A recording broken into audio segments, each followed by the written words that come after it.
হ্যাঁ সল করছি তো, সল ছাড়া কি কলম? হ্যাঁ উপরে সুতা তো আগেই টানাইছি, আগে তো 4 মিনিট সল সেন্টার করে বাইকে রাইছি, আবার নতুন করে সুতা টানাবো কি? কে বলাবো কে?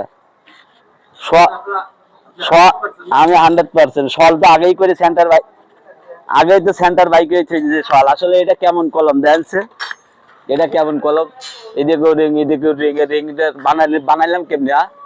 দুইটা রিং একসাথে জোড়াই দিয়েছি। আসলে এটা কিন্তু দেন কেমন রিং, এটা বসানিও কিন্তু একটা প্র্যাকটিস আছে, বসানিও একটা অভিজ্ঞতার দরকার। এটা কিন্তু লিফটের কলম, হ্যাঁ দেন এদিকেও রিং গেছে এদিকেও রিং গেছে। আসলে এই রিংটা বানালাম কেমনি, এটা মানুষের অভিজ্ঞতার দরকার, যে রিংটা কিভাবে বানাইলাম। আমি বসাই রিংটা সেন্টার করি। আসলে এটা একটা লিফটের কলম, লিফটের ব্যাজ। আমরা এই কলমটা সেন্টার করে বসাবো, দেন দুই দিকে কিন্তু কলম কত বড় দেখছেন, এই দেখেন এল কলম।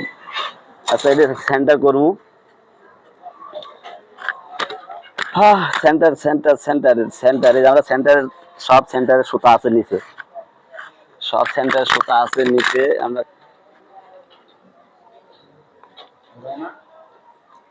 এই কলমটা কিভাবে বানাইলাম আর আমি কিভাবে বসাইবো, দেন এমনি কলম বসাইছেন নাকি আপনারা? কোন জায়গায় আছে এরকম কলম, এল সিস্টেম এরকম কলম? আমি বসাতেছি, আমি বসাচ্ছি, আপনারা দেখেন যে কলমটা কেমনি বসাই। বন্ধ কর।